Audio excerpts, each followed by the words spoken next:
నమస్కారం. లక్ష్మి చెప్పే కథలకు స్వాగతం. వీణులతో వీక్షించటానికి సిద్ధం కండి. ప్రియ సఖులు, ఇప్పుడు మనం ప్రముఖ రచయిత్రి శ్రీమతి గోగినేని మణిగారు రచించిన మనోరంజితం ధారావాహిక నుండి 4వ భాగం వినేద్దామండి. మర్నాడు మహిమతో మనోరమ అంది. తను అనవసరంగా కల్పించుకుని మాట్లాడినందువలనే అభి కోపంగా బయటికి వెళ్ళాడని మీ మామయ్య గారు బాధపడ్డారు. అదేం లేదు, నేనే ఏదో చెప్పి కోపం తెప్పించానని సర్ది చెప్పాననుకో. కానీ అభి ఇలా నా కారణంగా తాగి వస్తాడని అనుకోలేదు అంది బాధగా. మహిమ నెట్టూర్చింది. మీరు ఆడపిల్లల గురించి అలా మాట్లాడినందుకు కోపంగా తాగొచ్చారని అనుకుంటున్నారు. అది నిజం కాదు, కేవలం అదొక సాకు మాత్రమే. అది కోపం కాదు, ఆత్రం. ఈ మధ్య తరచూ ఇలా చేస్తూనే ఉన్నారు. నిర్ణయం తీసుకోవటం కాదు, అలవాటు మళ్ళీ నిద్ర లేచినట్లవుతోంది. నిజమా అన్నట్లు మనోరమ ఆశ్చర్యంగా చూసింది. నిశ్శబ్దంగా తల ఊపి నెట్టూర్చటమే మహిమ సమాధానమైంది. తల్లికి ఇక తెలిసిపోయిందనే ఉద్దేశంతో కాబోలు అభిరామ్ మర్నాడు కూడా బాగా పొద్దుపోయాక తూలుతూ మత్తులో ఇల్లు చేరాడు. నిన్నంటే ఏదో కోపంలో అలా తాగొచ్చారేమోనని సర్ది చెప్పుకుని స్థిమితంగా ఉన్నారు పెద్దవాళ్ళిద్దరూ. మళ్ళీ ఈరోజు కూడా ఇదేమిటి? నిలదీసింది మహిమ కోపంగా. నాకు ఇష్టమైన అలవాటును నేను ఎవ్వరి కోసమో ఎందుకోసం త్యాగం చేయాలో నాకు అర్థం కావటం లేదు. నీకు నేనేమీ ఆంక్షలు పెట్టడం లేదుగా, మరి నువ్వెందుకు నన్ను కట్టడి చేయాలని చూస్తున్నావు అన్నాడు. మీకు నచ్చని పని నేనేమీ చేయటం లేదుగా. అయినా ఎవరికి వారే అనుకుంటే ఒకటిగా బ్రతుకుతామని పెళ్లి చేసుకోవటం ఎందుకు? పెళ్ళంటే నేను నుండి మనలోకి మారటమని మీకు తెలుసుగా, తీక్షణంగా అడిగింది మహిమ. కంఠం కూడా బొంగురుపోయింది. ఎందుకు ఇలా మాట్లాడుతున్నాడు ఇతను? తన వల్ల తప్పేమైనా జరిగిందా? ఆమె ఆలోచనకు అంతు చిక్కలేదు. ఒక క్షణం తర్వాత మహిమ గొంతు సవరించుకుని మెల్లగా అడిగింది. మీకు నిజంగా ఇద్దరూ ఆడపిల్లలే అవుతారేమోననే భయము బెంగా ఉన్నాయా? ఉంటే చెప్పండి, పర్వాలేదు. వసు ఒక్కతే చాలనుకుందాం. నేను అబార్షన్కి రెడీ. గొంతు గద్గదమైంది మహిమకు. కళ్ళు తుడుచుకుంది. ఏం మాట్లాడుతున్నావు? నాకెందుకు భయం? నువ్వు మా అమ్మ చెప్పిన ఆవిడలా 7 ఆడపిల్లల్ని కన్నా కూడా నాకు బెంగలేదు. వీరనారిలా వాళ్లను నువ్వు పెంచి పెద్ద చేయగల సత్తా ఉన్నదనివి కదా. ఇక నాకెందుకు బెంగ? వాళ్ళు దేశం మీద పడి బతికేస్తారులే. నిర్లక్ష్యంగా అభిరామ్ చెప్పిన సమాధానానికి మహిమకు కోపం బుస్సున పొంగింది.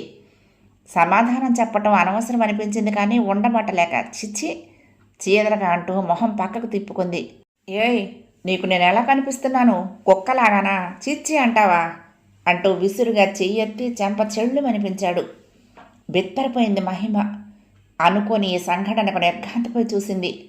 మెలకువ వచ్చిన వసుధ కళ్ళు విప్పి చూసి మళ్ళీ చప్పున దుప్పటి చాటను మూసేసుకోవటం మహిమ గమనించింది. ఆమెకు దుఃఖం పొంగుకొచ్చింది. నిగ్రహించుకుంటూ పక్క మీద వాలిపోయింది. ఆ సమయంలో అతనితో వాదన పెట్టుకోవటం మూర్ఖత్వమేనని మహిమకు ఎప్పుడో తెలిసొచ్చింది. అందుకే కోపాన్ని అదుపు చేసుకోవటం నేర్చుకుంది. ఆ తర్వాత అతను మామూలుగా ఉన్నప్పుడు మహిమ అడిగింది, అభిరామ్, ఎందుకు ఇలాంటి మార్పు వచ్చింది మీలో? దీనికి నేనే కారణం అయితే చెప్పండి. నా ప్రవర్తనను మార్చుకునే ప్రయత్నం చేస్తాను.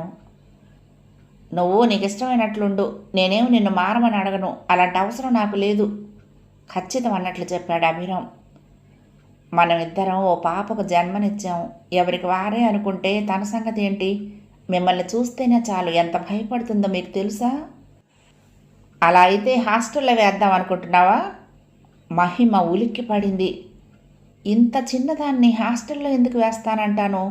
నేనుండి ఏం చేస్తాను? తండ్రిగా తనను ప్రేమగా చూసుకోవలసిన బాధ్యత ఉందని మీకు చెప్తూ ఉంటే నన్ను దూరం అమ్మంటున్నారా? మహిమ గొంతు బొంగురిపోయింది. అభిరామ్ చిరాకు పడ్డాడు. నేనేం అనటం లేదు, నీకు ఆ ఉద్దేశం ఉందేమోనని అడుగుతున్నా అంతే. చిన్నప్పుడు తనను ఎంత ముద్దు చేసేవారో ఒక క్షణం గుర్తు తెచ్చుకోండి.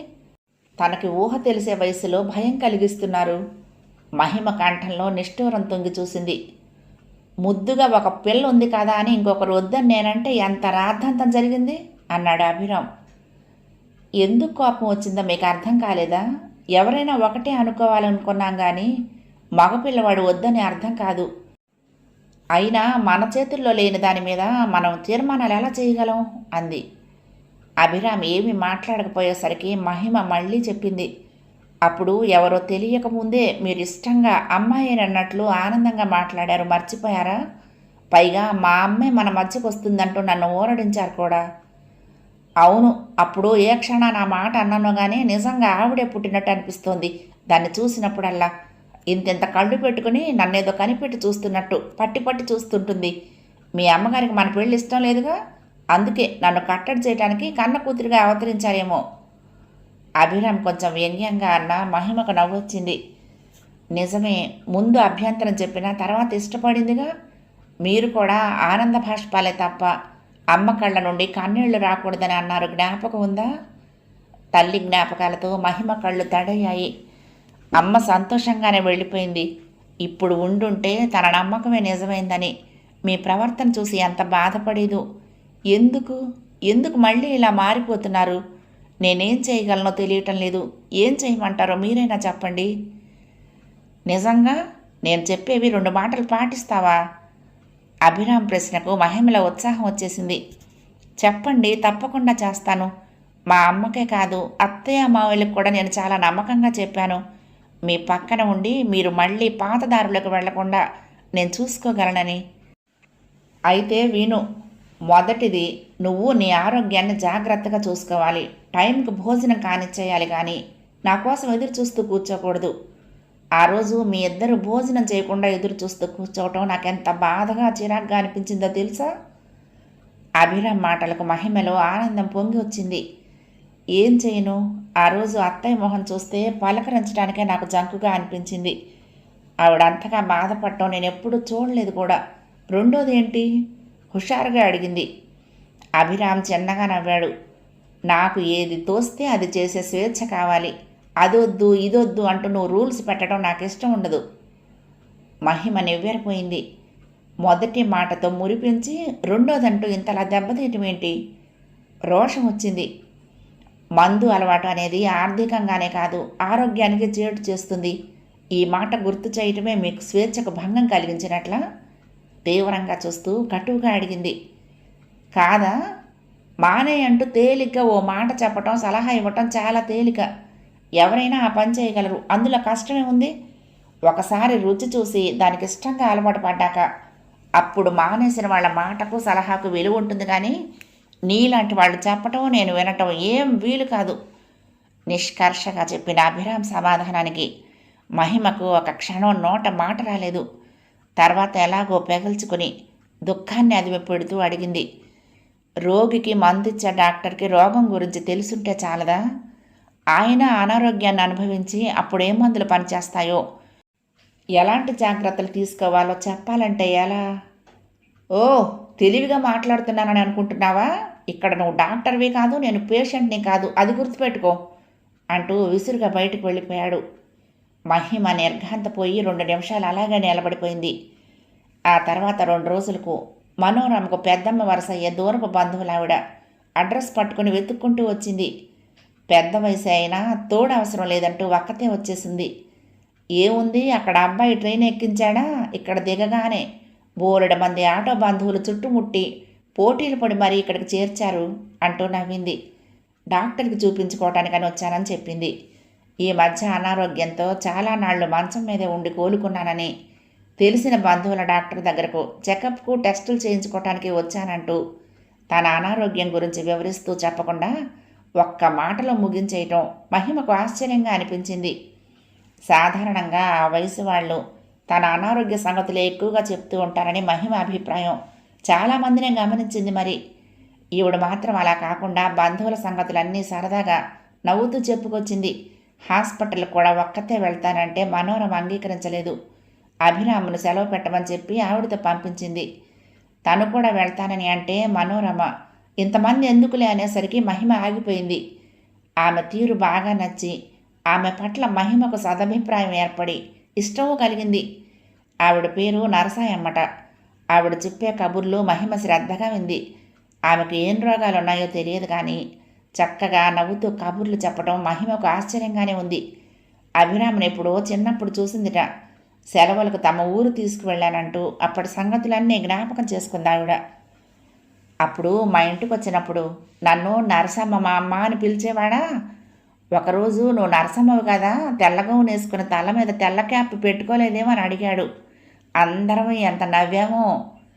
అలా ఏవో అభిరామ్ చిన్నప్పటి సంగతులు చెప్తూనే ఉంది ఆవిడ ఇంట్లో ఉన్నంతసేపు. మహిమను దగ్గర కూర్చోబెట్టుకుని వివరాలన్నీ అడిగి ఆదరంగా తన కబుర్లు చెప్పింది. చాలా మంచి అమ్మాయి మీ కోడలు అంటూ మనోరమ దగ్గర మహిమ లేనప్పుడు మెచ్చుకుంది. అయితే ఆ తర్వాత జరిగిన సంఘటన ఇంట్లో వాళ్ళందరినీ బాధించింది. హాస్పిటల్లో ఆమెకు టెస్టులు జరుగుతున్నప్పుడు తొందరగానే వస్తానని, పని మీద బయటకు వెళ్తున్నానని ఆమెకు చెప్పిన అభిరామ్ చాలాసేపటి వరకు రాలేదుట. చాలాసేపు ఎదురు చూసిన ఆవిడ నీరసంగా అనిపించి ఆటోలో ఇంటికి వచ్చేసింది. తనను అక్కడ ఒంటరిగా వదిలి వెళ్ళినందుకు కోపం తెచ్చుకోలేదు, కానీ అభిరామి ఇంకా ఇంటికి చేరినందుకు చాలా ఆదుర్దా పడింది. సాయంకాలానికి ఎప్పుడో ఇంటికి చేరిన అభిరామ్ ఫ్రెండ్ కనిపించాడు, అతనికి ఏదో సాయం కావాల్సి వచ్చింది అంటూ కథ చెప్పాడు. అతని తీరు గమనించాక మహిమకు మాత్రం అర్థమైంది ఫ్రెండ్తో బార్కు వెళ్ళి కాలక్షేపం చేసి వచ్చాడని. పైగా ఆవిడ హాస్పిటల్లో కట్టడానికి ఇచ్చిన డబ్బు ఖర్చయిపోయిందని ఎటువంటి జంకు లేకుండా చెప్పడం మనోరమకు కోపం తెప్పించింది. నిరంజన్ వెళ్ళి డబ్బు కట్టొచ్చాడు. తల్లి కోపము, మహిమ నిరసన చూసి చిర్రుబుర్రులాడాడు. ఏదో ఘోరం జరిగిపోయినట్లు అట్లా చూస్తారేమిటి? హాస్పిటల్ తమ బంధువులదేనని ఆవిడ చెప్పిందిగా, ఒక్కరోజు ఆలస్యంగా పే చేసినందువల్ల ఏమైంది అనేసరికి మనోరమ ఏమైందా, పరువు పోయింది అంటూ రుసరుసలాడింది. ఆవిడ ఇంట్లోనే ఉంది కాబట్టి మనోరమకు గట్టిగా మాట్లాడే అవకాశం లేకపోయింది. మర్నాడు నిరంజన్ ఎవరినో పిలిపించి ఆమెను ట్రైన్ ఎక్కించే ఏర్పాటు చేశాడు. ఆమెకు అసలు విషయం తెలిసిందో లేదో కానీ ఆమె మాత్రం తెలియనట్లే ప్రవర్తించింది. ఏదో అర్జెంట్ పని మీద వెళ్ళుంటాడు కాబట్టి ఆలస్యం అవుతుందిలే అనుకుని సమాధాన పడ్డా. మనసులో ఓ మూల బితుకుమంటూనే ఉన్నాను. భగవంతుడి దయ వలన బిడ్డ క్షేమంగానే చేరాడు. ఈ రోజుల్ని బట్టి ఇలాంటి అనవసరపు భయాలు వేధిస్తూ ఉంటాయి అనుకుంది తనలో తాను అనుకుంటున్నట్టు. ఆమె వెళ్ళాక నిరంజన్ కూడా అభిరామ్ మీద విరుచుకుపడ్డాడు. డబ్బు కనిపిస్తే చాలన్నమాట, బారుకు పరుగు పెట్టేస్తావా? ఆ పెద్దావిడ హాస్పిటల్లో కట్టాలని ఇచ్చిన డబ్బును కూడా అలా తగలేయటానికి నీకు సిగ్గనిపించలేదా? అంతలా దిగజారిపోయావా నువ్వు అన్నాడు. ఇప్పుడేమైంది? ఓ రోజు ఆలస్యంగా బిల్ పే చేయటం అయింది అంతేగా. ఆ పైన ఆ హాస్పిటల్ వాళ్ళ బంధువులు లేదని చెప్పింది కదా ఆవిడ. అభిరామ్ నిర్లక్ష్యంగా ఇచ్చిన సమాధానానికి ఆయన కోపం మరింతగా పెరిగింది. బంధువుల హాస్పిటల్ అయితే ఎప్పుడు కట్టినా పర్వాలేదా? అసలు ఆవిడ ఏమనుకుని ఉంటుంది? ఇది ఎంత చిన్నతనమో నీకు అర్థం కావటం లేదు. అదే నా బాధ. ఆయన తల పట్టుకున్నాడు. మీ బాధ ఏమిటో నాకు బాగానే అర్థమవుతోంది, వేరే చెప్పనక్కర్లేదు. 2 రోజుల్లో మీ డబ్బు మీకు ఇచ్చేస్తాను. అరాకొర జీతం డబ్బులతో నేను ఎంత అవస్థ పడుతున్నానో తెలుసుకోకుండా నీతులు మాత్రం చెప్తున్నారు. రిటైర్ అయ్యాక వచ్చిన డబ్బులో కొడుకుగా నాకు పైసా అయినా ఇచ్చారా? అసలు మీకు క్రమశిక్షణ, నీతి నిజాయితీలకు మారిపోయిన ఆఫీసర్గా పేరు తెచ్చుకోవాలన్న మోజులో రవ్వంతైన కన్న కొడుకు మీద ప్రేమ లేనే లేదు. ఆ మాటలకు నిరంజన్ రావు నిర్విణ్ణుడైపోయాడు. గుమ్మం దగ్గర మనోరమ, మహిమ కూడా అలాగే నిలబడిపోయారు. ఆయన ఆవేశం ఆపుకోలేక స్వరం పెంచి మందలిస్తున్నట్లుగా అన్నాడు. నీకు అసలు బుద్ధి జ్ఞానం ఉన్నాయా? చెట్టంత ఎదిగిన వాడిని నా చేత ఖర్చు పెట్టించింది, అది తాగుడికి. అది చాలక పైగా నీకు నా రిటైర్ అయ్యాక వచ్చిన దానిలో నుండి కూడా వాటా ఇవ్వలేదని అంగలారుస్తున్నావా? కోపాన్ని బాధని మిళితం చేసి అడిగాడు. అవును, ప్రేమను డబ్బును ఏది పంచిచ్చే అలవాటు లేదు, కానీ దండించడానికి అవకాశం వస్తే మాత్రం చాలు జులుం చూపించేస్తారు. విసుక్కుంటూ తన గదిలోకి వెళ్ళి భళ్ళును తలిపేసుకున్నాడు అభిరామ్. కాసేపటి తర్వాత మెల్లగా లోపలికి వచ్చింది మహిమ. ఏం మాట్లాడాలో తోచనట్లు అటు ఇటు చూస్తూ ఉండిపోయింది. తర్వాత మీకెందుకు అంత కోపం వచ్చింది?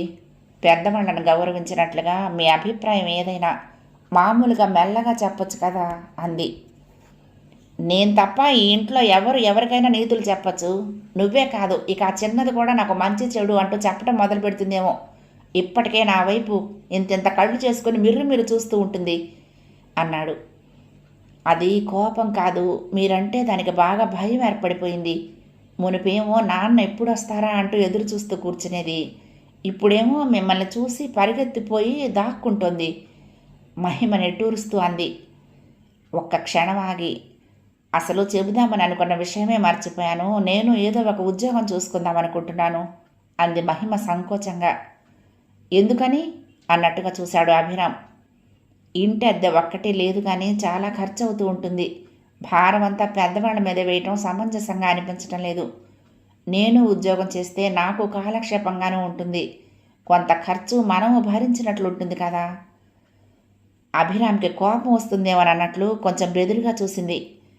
ఓ క్షణం ఆలోచనలో పడినట్లు మౌనంగా ఉండిపోయిన అభిరామ్, నాకు అదే మంచిదిగా అనిపిస్తోంది. మనకు ఖర్చులు పెరుగుతున్నాయి, రేపటి నుండి కారు కూడా వస్తుంది అన్నాడు. అతనంత సులువుగా అంగీకరిస్తాడని అనుకుని మహిమ ఉత్సాహంగా ఏదో చెప్పబోయింది కానీ చివరి మాటతో ఉలిక్కిపడి, కారా? కారేమిటి, కొంటున్నారా అంది ఆశ్చర్యంగా. కొనకుండా ఎలా వస్తుంది? లోన్ తీసుకుంటున్నానని నీకు చెబుదామనుకుంటూనే మర్చిపోయాలే. చాలా నిదానంగా నిర్లిప్తంగా అభిరామ్ చెప్పిన జవాబుకి మహిమకు నీరసం ముంచుకొచ్చేసింది. ఇప్పుడే ఎందుకు, కొన్నాళ్ళు ఆగితే బాగుండేదిగా. కోపం కనిపించకుండా చాలా మామూలుగా అడగటానికి ప్రయత్నించింది. కొన్నాళ్ళు అంటే ఎన్నేళ్ళు? కొన్ని రోజుల్లో మనకేమైనా రావాల్సిన ఆస్తులు వస్తాయా? ఎప్పుడు ఇదే పరిస్థితి కదా. మా నాన్న చేసిన ఉద్యోగానికి 4 సొంత కార్లు ఇంటి ముందు ఉండాలి. ఆయన నిజాయితీ ఏం వరకబెట్టిందో ఆయనకే తెలియదు నిరసనగా అన్నాడు. ఉద్యోగ ధర్మాన్ని నిజాయితీగా నిర్వర్తించాననే సంతృప్తి ముందు సంపద సౌకర్యాల్లాంటివి చాలా చిన్నవిగా అనిపిస్తాయి కొంతమందికి, అంటే మామయ్య గారు లాంటి వాళ్లకు. ఆ విషయంలో మనం తప్పు పట్టుకోవటానికి ఏముంది? ఎవరి జీవనశైలి వాళ్ళది. మీరు మీ సంపాదన నుండి ఇంటి ఖర్చులకి పైసా అయినా ఇవ్వకపోయినా ఏమీ అనటం లేదు కదా. పైగా మీరు చేసిన పనికి ఆయన ఫైన్ కట్టినట్లుగా డబ్బు చెల్లించారు. అలాంటప్పుడు కొంచెమైనా మిమ్మల్ని మందలించే హక్కు లేదన్నట్లు మీరు ఇలా మాట్లాడటం ఏమీ బాగుండలేదు. నిక్కచ్చిగా తన అభిప్రాయం చెప్పింది మహిమ. తన సంపాదన అంతా మందు అలవాటుకే ఖర్చు చేసేసుకుంటూ పైగా కారు కూడా అప్పు చేసుకోనాలని అనుకోవటం ఏమిటో. మహిమ కోపానికి అది ఒక కారణమే. అందుకే ఏమాత్రం జంకు లేకుండా సూటిగా ప్రశ్నించింది. అభిరామ్కి ఈసారి ఆవేశం తారాస్థాయిలో వచ్చేసింది. ఏమిటి నీ ఉద్దేశం? నా సంపాదన అంతా నేనే ఖర్చు చేసేసుకుంటున్నానన్నా నీ గొడవ? అవునా? నువ్వింకా ఉద్యోగంలో చేరనే లేదు, నన్ను అప్పుడే నిలదీసేస్తున్నావు. ఇక సంపాదన వచ్చాక ఇంకెంత రెచ్చిపోతావో. మహిమకు కోపం రాలేదు. ఈ మధ్యకాలంలో అతను ఆవేశంతో రెచ్చిపోయినట్లు కాకుండా ప్రశాంతంగా మాట్లాడితేనే ఆమెకు ఆశ్చర్యంగా ఉంటుంది.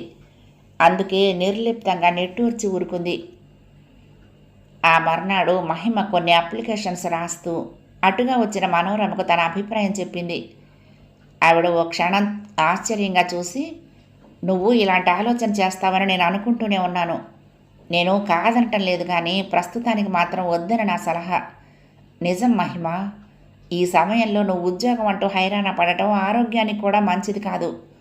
రెండో కాన్పు కూడా అయ్యాక అప్పుడు కొంచెం స్థిమితపడి వీలు చూసుకుని అనువుగా ఉన్న దానిలో చేరొచ్చు. ప్రస్తుతానికి మాత్రం వద్దు. నువ్వు అభి గురించి కూడా ఎక్కువ ఆలోచన పెట్టుకోకు. కొన్నాళ్ళు పోతే వాడే మళ్ళీ దారిలోకి వస్తాడని నాకు అనిపిస్తోంది. ఒకవేళ రాకపోతే అప్పుడు వాడి కర్మానికి వాడిని వదిలేయటమే మనం చేయగలిగింది. హంగు ఆర్భాటాలు ఏమీ లేవు కాబట్టి ఇలా సాదాసీదాగా రోజులు గడిచిపోవటానికి ఇబ్బంది ఏమీ లేదుగా. ఉంటే మాత్రం ఏం సంకోచం లేకుండా నాతో చెప్పాల్సిందే. నన్ను మీ అమ్మలాగే అనుకుని చనువుగా ఏ మాటైనా చెప్పాలి సుమా అంటూ ఆప్యాయంగా మహిమ భోజనం చుట్టూ చేతులు వేసింది. మహిమ కన్నీళ్లను ఆపుకోలేకపోయింది. మనోరమను చేతులతో చుట్టేసింది. ఈ పెళ్లితో మీతో బంధం ఏర్పడటం నేను చేసుకున్న పుణ్యఫలం అనుకుంటాను ఎప్పుడు. నా మనసుకు ఏ చిన్న కష్టం తోచినా మీకు చెప్పుకోకుండా ఎలా ఉండగలనమ్మా? మా అమ్మ ఈ పెళ్లికి ఆనందంగా అంగీకరించడానికి కారణం కూడా మీలాంటి అత్తమామలు నాకు అండగా ఉంటారనే కదా. కాసేపటికి ఇద్దరు దుఃఖావేశం నుండి బయటపడి మామూలుగా అయ్యారు. అప్పుడు నిదానంగా మళ్ళీ చెప్పింది మహిమ. ప్రయత్నం చేయటం మొదలుపెట్టాక ఎన్నాళ్లకు ఏ ఉద్యోగం దొరుకుతుందో అప్పటి పరిస్థితుల్ని బట్టి మనం నిర్ణయించుకోవచ్చు కదా అంది. మనోరమ అంగీకరిస్తున్నట్లు, అవునులే నీ మాట నిజమే అంది. ఆ తర్వాత వారం రోజులకి అనుకోని సంఘటన ఒకటి జరిగిపోయింది. ఆ రోజు సెలవు కావటం వలన అభిరామ్ సాయంకాలం నుండి మొదలుపెట్టి తన మందు కార్యక్రమం కొంచెం తొందరగా ముగించి ఇంటికి చేరాడు. వసుధ ఆడుకుంటున్నదల్లా అభిరామ్ను చూసి లోపలికి పరిగెత్తి ఓ మూల దాక్కుంది. అభిరామ్కి కొంచెం కోపం వచ్చింది. 2-3 సార్లు పిలిచి నా పిల్ల రాకపోయేసరికి అది ఇంకా పెరిగింది. భయం దేనికమ్మా, నాన్నేగా. ఈరోజు నీతో ఆడుకుందామని ఇంటికి తొందరగా వస్తే నువ్వేమిటి ఇలా చేస్తున్నావు అంటూ మహిమ వసుధను లాలించబోతే, వద్దు, నేను నాన్న దగ్గరికి రాను, నిన్ను కొట్టినట్టు నన్ను కొడతాడు అంది బెదిరిచూపులు చూస్తూ. చాచా అంటూ మహిమ దగ్గరకు తీసుకుని, అలా ఎందుకు చేస్తారమ్మా అంటూ అనునయించింది. అక్కడే ఉన్న మనోరమ నిర్ఘాంతపోయింది. వాడు ఇది కూడా మొదలుపెట్టాడా అంది. మహిమ అదేం లేదంటూ సర్ది చెప్పబోతూ ఉంటే మనోరమ విసురుగా అంది. మహి, నువ్వేం దాచాలని ప్రయత్నించకు. చిన్నపిల్లకి ఏమీ తెలియదు కాబట్టి చూసింది భయంతో బయటపెట్టింది. వీడు మరీ ఇంతలా దిగజారుతాడని కల్లో కూడా అనుకోలేదు. మైకల్లో కొట్టడం వరకు వచ్చాడనమాట. కన్నీళ్లను తుడుచుకుంటూ తన చీర చెంగులో మొహం దాచుకున్న వసుధను ఆవిడ దగ్గరకు తీసుకుంది. మహిమ వసుధకు నచ్చ చెప్తూ దగ్గరకు తీసుకుంటూ ఉంటే తండ్రి దగ్గరకు తీసుకువెళ్తుందేమోననే భయంతో ఏమో గాని తల్లిని చేతులతో నెట్టేసింది. ఆ ఊపుకు అక్కడే ఉన్న కుర్చీ తగిలి మహిమ కింద పడిపోయింది. కడుపు నొప్పితో మెలుతిరిగిపోతున్న మహిమను అందరూ కలిసి హాస్పిటల్కి తీసుకువెళ్లారు. మహిమకు స్పృహ తప్పింది. మెలకువ వచ్చాక అబార్షన్ అయిందనే విషయం తెలిసింది. మనసులో రోధిస్తున్నా పైకి నిబ్బరం నటించింది మహిమ. తన దగ్గరే ఉన్న అభిరామ్ మనోరమలను చూస్తూ, నేను ఉద్యోగం వెంటనే చేసుకోవటానికి వీలుగా అడ్డంకిని తొలగించి బాధ్యతల బరువు తగ్గట్టుగా చేసింది విధి అంది నిర్లిప్తంగా. అభిరామ్ మహిమ వైపు నిరసనగా చూశాడు. అబ్బాయట, మన దురదృష్టం ఇలా తగలడింది. నీకేమో అమ్మాయే కావాలని అనుకున్నావుగా, అందుకే నీ కోరిక తీర్చాలని భగవంతుడు ఇలా చేసుంటాడు. అతని మాటల్లో ఎవరి మీదో తెలియని కసి కనిపించింది. మహిమకు ఆశ్చర్యంగా ఉంది. అబ్బాయి అంటే ఇష్టం లేదని తను ఎప్పుడూ చెప్పలేదే. ఎవరైనా ఒకటేనని కదా తను అంది. నిజంగా అర్థం కాకనే అభిరామ్ అలా మాట్లాడుతున్నాడా, లేక తన మీద కోపం చూపించాలని అర్థం కానట్లుగా నటిస్తూ నెపం వేయటమా? ఒకసారి తిరస్కారంగా అతని వంక చూసి సమాధానం చెప్పడం అనవసరం అన్నట్లు తల తిప్పుకుంది మహిమ. నిరంజన్తో వచ్చిన వసుధ అమ్మా అంటూ మహిమ దగ్గరకు పరుగునొచ్చింది. అమ్మకు ఏమైంది అంటూ ఒకటే ఏడుపు. వసువుని పట్టుకోవటం ఎంత కష్టమైందో అంది మనోరమ. నాకేం కాలేదమ్మా, నేను బాగానే ఉన్నాను అంటూ వసుధను దగ్గరకు తీసుకుంది మహిమ. వసుధ వైపు నిరసనగా చూసి అభిరామ్ బయటకు వెళ్ళిపోయాడు. 2 రోజులకు మహిమ ఇంటికి వచ్చేసింది. వారం 10 రోజులకు నీరసం అది తగ్గి పూర్తి ఆరోగ్యంగా కనిపించింది. కారు వచ్చింది ఇంటికి. అభిరామ్ చాలా హుషారుగా అందరికీ చూపించబోయాడు, కానీ ఎవరూ అంత ఉత్సాహం చూపించకపోవటంతో కోపం కూడా వచ్చింది అతనికి. పైగా ఆ మర్నాడే ఉద్యోగం మానేశానంటూ మహిమకు చెప్పాడు. తరచూ సెలవులు పెట్టేస్తున్నానంటూ మందలించబోతే నాకు చిరాకొచ్చి రాజీనామా చేశాను అన్నాడు ఏదో చిన్న విషయం చెప్పినట్లుగా. కొంచెం కూడా చింతలేనట్లుగా అలా మాట్లాడటం మహిమకు వింతగా ఉంది. ఉద్యోగం అంటూ తిరగాల్సిన అవసరం లేకుండా చక్కగా ఎప్పుడంటే అప్పుడు తాగొచ్చు కదా అనే ఆనందం కాబోలు అనుకుంది. మహిమ అనుమానాన్ని నిజమేనని రుజువు చేశాడు అభిరామ్. మహిమ ఏవో ఉద్యోగాలకు అప్లికేషన్స్ పెడుతూనే ఉంది. ఎందుకైనా మంచిది, వస్తే అప్పుడు చూసుకోవచ్చులే అంటూ ముందుగా వచ్చిన అవకాశాన్ని వినియోగించుకుంది మహిమ. తల్లి పనిచేసిన స్కూల్ వాళ్లే మహిమను అడిగారు. ఉన్న ఊళ్ళోనే వచ్చిన అవకాశం కాదనుకోవటం ఎందుకని వెంటనే జాయిన్ అయిపోయింది. ఉద్యోగ బాధ్యతలతో మహిమ మనసు కుదుట పడుతుందనే భావనతో ఎవరూ అభ్యంతరం చెప్పలేదు. ఆ రోజు మహిమ స్కూల్ నుండి ఇంటికి బయలుదేరినప్పుడు బస్టాప్లో బస్ కోసం ఎదురుచూస్తూ నిలబడింది. అప్రయత్నంగా మహిమకు పెళ్లికి ముందు అభిరామ్తో బస్టాప్లోనే జరిగిన సంభాషణ గుర్తుకొచ్చింది. ఆ రోజులన్నీ ఎంత ఆనందంగా గడిచిపోయాయి అనుకుంది. పెళ్లితో తనకు ప్రేమ మైకం దిగింది, అభిరామ్కు తాగుడు మైకం పట్టుకుంది అనుకుంటూ అటువైపు చూసిన మహిమ ఉలిక్కి పడింది. రోడ్డుకు అటుపక్కగా ఆగి ఉన్న కారును చూసి గుర్తుపట్టింది. అభిరామ్ అక్కడ ఆపి ఎక్కడికి వెళ్ళి ఉంటాడోనని ఆలోచిస్తూనే అటువైపుకు అడుగులు వేసింది. కారులో కూర్చుని సీసా ఎత్తి తాగుతున్న అభిరామ్ను చూసింది. ఆ స్థితిలో కారు డ్రైవ్ చేస్తే ఏం జరుగుతుందోననే ఆలోచనతో ఒక క్షణం కంగారు పడి అద్దం మీద చేత్తో శబ్దం చేసింది. డోర్ తీసి బయటకు వచ్చిన అభిరామ్ను చూడగానే అతను ఏ స్థితిలో ఉన్నాడో అర్థమైపోయింది. మత్తులో సరిగ్గా కనపడటం లేదో ఏమో కానీ మహిమను చూసి, ఏమిటి మేడం, లిఫ్ట్ కావాలా అని అడిగాడు. అతను తోలటం, ఆ మైకము చూసి ఎంతగా తాగి ఉంటాడోనని అంచనా వేసుకుంది మనసులోనే. అయితే మాత్రం తనని కూడా గుర్తుపట్టలేనంతటి మత్త విచిత్రంగా తోచింది. అప్రయత్నంగా తాలూపింది. ఎక్కండి అన్నట్లుగా చేయి చూపించాడు. మహిమ మెల్లగా, నాకు డ్రైవింగ్ తెలుసు, నేనే నడుపుతాను, మీరు వెనక్కి కూర్చోండి అనగానే థ్యాంక్ యూ అంటూ వెనక్కి కూర్చుని బాటిల్ని చేతిలోకి తీసుకున్నాడు. అభిరామ్ ప్రవర్తనకు మహిమకు నవ్వు ఏడుపు రెండూ వచ్చాయి. మధ్యలోనే అతను కారు ఆపండి, నేను ఇక్కడే దిగుతాను, ఏదైనా ఆటో పట్టుకుని వెళ్తాను ఇంటికి, మీకెందుకు శ్రమ అన్నాడు. మహిమకు మరింత ఆశ్చర్యం కలిగింది. కారు ఆపగానే అతను దిగిపోయాడు అంటే తనను గుర్తుపట్టకపోవటమే కాదు, కారు అతందేనని కూడా మర్చిపోగలిగాడా? మహిమకు వింతగా అనిపించింది. అతను ఆటోను పిలవటం ఎక్కటం చూసి కారును ఇంటికి పోనిచ్చింది. ఇంటికి రాగానే మనోరమ ఎదురొచ్చింది. ఇదేమిటి, కారులో అభి వెళ్ళాడు, నీకెక్కడ కలిశాడు, వాడు నీతో రాలేదు, ఒక్కదానివి వచ్చావేమిటి? ఆదుర్దాగా ప్రశ్నలతో కంగారు పడింది. ఆయన ఆటోలో వస్తున్నారు అంటూ మహిమ ఏడుపును బెగపట్టుకుని తన గదిలోకి రివ్వున వెళ్ళిపోయింది. మనోరమకి ఏం అర్థం కాలేదు. అయోమయంగా చూస్తూ నిలబడింది. బస్సు దిగి ఆటోలో రావలసిన మహిమ కారులో వచ్చింది. కారులో బయటికి వెళ్ళిన అభి ఆటోలో ఎందుకు వస్తున్నాడు? సమాధానం వివరంగా చెప్పకుండా మహిమ ఎందుకు దిగులుగా గదిలోకి వెళ్ళిపోయింది? ఆవిడకేం అర్థం కాలేదు. ఇంతలోనే అభిరామ్ ఆటో దిగాడు. ఆటో అతను జాగ్రత్తగా నడిపించుకొచ్చాడు. జేబు నుండి తీసిచ్చిన అడ్రస్ కాగితాన్ని చూసి ఆ ప్రకారం తీసుకొచ్చానని ఆటో డ్రైవర్ చెప్పాడు.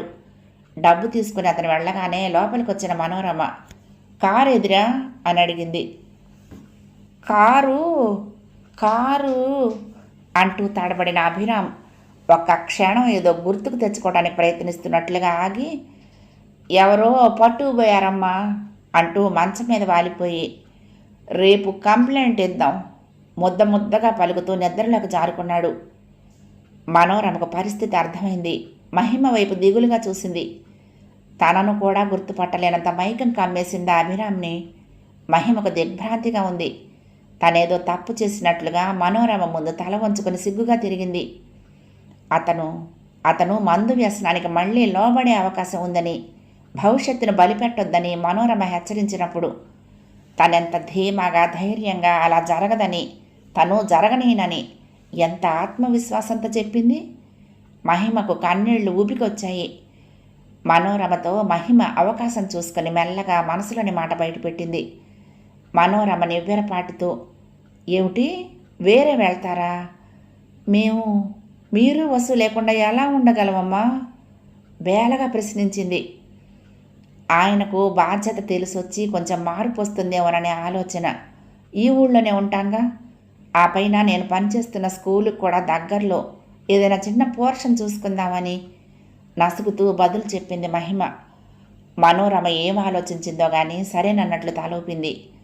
ఈ విషయం తెలిసి అభిరామ్ మహిమ దగ్గర గొంతు పెంచి అరిచాడు. మహిమ మౌనం వహించింది. అద్దెకు తీసుకుని ఇంటికి మారటం జరిగిపోయింది. నేనేదో బరువంతా నీ మీద పడేసి జలసాగా తిరుగుతున్నానని మీ అందరి అభిప్రాయం. అందుకే వేరే ఉంటే మన ఖర్చులకు భారం ఉండదని మా నాన్న ఏర్పాటు చేసి ఉంటాడని నా అనుమానం. నిజం చెప్పు అంటూ అభిరామ్ ఒకరోజు నిలదీసి అడిగినప్పుడు మహిమ సంకోచం లేకుండా జవాబు చెప్పింది. మీ నాన్నగారి ప్రమేయం ఏమీ లేదు. నేను అత్తయ్యతో నా ఆలోచన చెప్పాను. ఆమె అంగీకరించక తప్పలేదు. ఇది మాత్రమే నిజం. ఇంకో నిజం కూడా చెప్తాను. మనం వాళ్ళకు దూరంగా ఉంటే మిమ్మల్ని మితిమీరని మీ మందు అలవాటును చూస్తూ నాతో పాటు వాళ్ళు కూడా బాధపడటం ఎందుకు అనిపించింది. కన్న కూతురు భయంతో మీ దగ్గరికి రావటం లేదు. చివరికి కట్టుకున్న భార్యను కూడా గుర్తుపట్టలేనంత దౌర్భాగ్య స్థితికి దిగజారారు. ఇలాంటి పరిస్థితి మనకెందుకు వచ్చింది? ఎవరు కారణం? ఆవేశంతో దుఃఖంతో మహిమ గొంతు పెరిగింది. మళ్ళీ వెంటనే అభిరామ్ వైపు నిరసనగా చూస్తూ చెప్పింది. ఇక్కడికి మనం వేరే రావటం వలన మనం ఎంత గట్టిగా అయినా అరుచుకోవచ్చు. అత్తయ్య మావయ్య వింటారేమోననే జంకు భయం అస్సలు ఉండదు. మీ ఇష్టం వచ్చినప్పుడు ఇంటికి రావచ్చు. ఎంతైనా తాగి ఏం వాగినా పర్వాలేదు. చూసారా మనం ఇల్లు మారటం వల్ల ఎన్ని సౌకర్యాలు? ఆ వ్యంగ్యానికి అభిరామ్కి కోపం ఊవెత్తున లేచింది. సంపాదిస్తున్నాననే గర్వంతో ఎన్ని మాటలన్నా పర్వాలేదు, పడి ఉంటానని అనుకోకు. నేను ప్రయత్నాలు చేస్తూనే ఉన్నాను. ఈ మాత్రం నువ్వు చేసే గొప్ప ఉద్యోగం పాటిది నేను సంపాదించగలనులే అన్నాడు. దానికోసమే నేను ఎదురు చూస్తున్నాను. తీవ్రంగానే బదులు చెప్పింది మహిమ. నిప్పులు కక్కే కళ్ళతో ఓ చూపు విసిరి రుసరుసలాడుతూ అక్కడి నుంచి వెళ్ళిపోయాడు అభిరామ్. నిజమే, తనకు స్వాతంత్రం వచ్చింది. వసుధ స్కూల్కి వెళ్ళినా ఇంట్లోనే ఉండి అత్తమామలు తమ గొడవ వింటారేమోనని భయము బెదురు లేవిప్పుడు నిర్వేదంగా అనుకుంది. 4వ భాగం సమాప్తం. ప్రియ సఖులు, ఈ కథ మీకు నచ్చితే తప్పకుండా లైక్ చేయండి, షేర్ చేయండి, కామెంట్ చేయండి, సబ్స్క్రైబ్ చేసుకుని నన్ను ఎంకరేజ్ చేయండి. ఉంటానండి. ప్రేమతో లక్ష్మి, కృష్ణాతీరం దుర్గమ్మ సన్నిధానం. నమస్తే.